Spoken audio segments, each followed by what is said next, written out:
ചോദിക്കേ.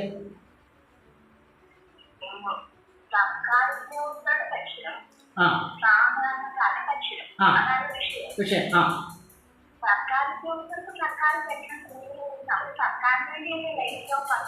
സർക്കാരിന് വേണ്ടി ലൈഫ് ലോൺ വർക്ക് ചെയ്ത് അവർക്ക് കാശ് കിട്ടിയില്ല. എന്നാലും അവർക്ക് പണം കിട്ടിയില്ലേ?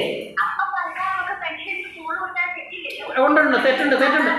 സാധാരണക്കാരന് ഇവിടെ ചുമ്മാ ഇരിക്കായിരുന്നോ? സാധാരണക്കാരന്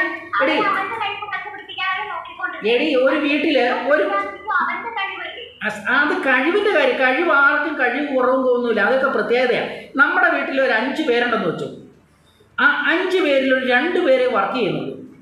ബാക്കി 3 പേർക്ക് ഒന്നെങ്കിൽ ഒരുത്തൻ അതിൻ്റെ അകത്തൊരു മടിയും കാണും, ഒരുത്തൻ എന്തെങ്കിലും അസുഖം കാണും, ഒരുത്തന് വേറെ എന്തെങ്കിലും അവന് പിന്നെ അർഹതപ്പെട്ട ഒരു ജോലി അല്ലെങ്കിൽ അവന് പറ്റിയ ഒരു ജോലി കിട്ടിക്കാണുകയില്ല.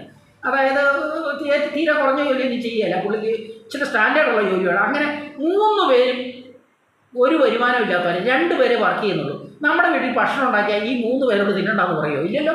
നമ്മൾ കൊടുക്കും, അവരോട് പറയും നിങ്ങൾ എവിടെയെങ്കിലും കണ്ടെത്ത്, അവരെ പ്രോത്സാഹിപ്പിക്കും. അല്ലെങ്കിലും നമ്മുടെ വീട്ടിലുള്ളവരാ, അവർക്ക് ഭക്ഷണം കൊടുക്കാനുള്ള, അവർക്ക് ഡ്രസ്സ് വാങ്ങി കൊടുക്കാനുള്ളതും അവരെ ആ വീട്ടിൽ താമസിപ്പിക്കാനുള്ള ചുമതല ഈ 2 പേർക്കും ഉണ്ട്. തീർച്ചയായിട്ടും കൊടുക്കും. നാളെ ഈ 2 പേര് ജോലി ചെയ്യുന്നവർക്ക് എന്തെങ്കിലും പ്രശ്നം ഉണ്ടാകുമ്പം, ബുദ്ധിമുട്ട് വരുമ്പം ഈ 3 പേരായിരിക്കും അവരെ സഹായിക്കുന്നത്. എന്ന് പറഞ്ഞാൽ ഗവൺമെൻറ്റിന് തീർച്ചയായിട്ടും ഈ ജോലി കിട്ടാത്തതുകൊണ്ട് ഇവിടെ ജോലിക്ക് അർഹതകൾ, ഇവിടെ എത്രയോ വിദ്യാഭ്യാസമുള്ളവരുണ്ട്. വിദ്യാഭ്യാസമുള്ളവർക്കെല്ലാം ജോലി കിട്ടുന്നുണ്ടോ? ഇവിടെ ഇപ്പോൾ ജോലി ഈ 10ാം ക്ലാസ്സുകാരൻ പഠിക്കാൻ ചെയ്യാവുന്ന ജോലിയുള്ളൂ ഈ കലക്ടറുടേതായിട്ടുള്ളത്. ഇവനൊക്കെ എന്നാ പല കുറച്ച് ഒരു ജോലി 2 3 പ്രാവശ്യം കണ്ടു കഴിയുമ്പോൾ ചെയ്യാനുള്ളതല്ല ഉള്ളൂ. എന്തോ ആയി പുതിയത്? ഓരോ ദിവസന്മാരും വല്ലതും കണ്ടുപിടുത്തം നടത്തുന്നുണ്ടോ? ഒന്നുമില്ല.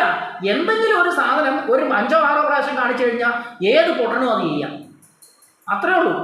ഏത് ജോലിയും അതുപോലെ തന്നെ. പിന്നെ കുറച്ച് മനുഷ്യൻ്റെ വിവേകബുദ്ധിയാണ് കുറേ കാര്യം അങ്ങോട്ടും ഇങ്ങോട്ടും ഒക്കെ, അല്ലാതെ ഒരു പ്രത്യേകതയില്ലെന്നേ, ഒരു കാര്യമില്ലെന്നേ.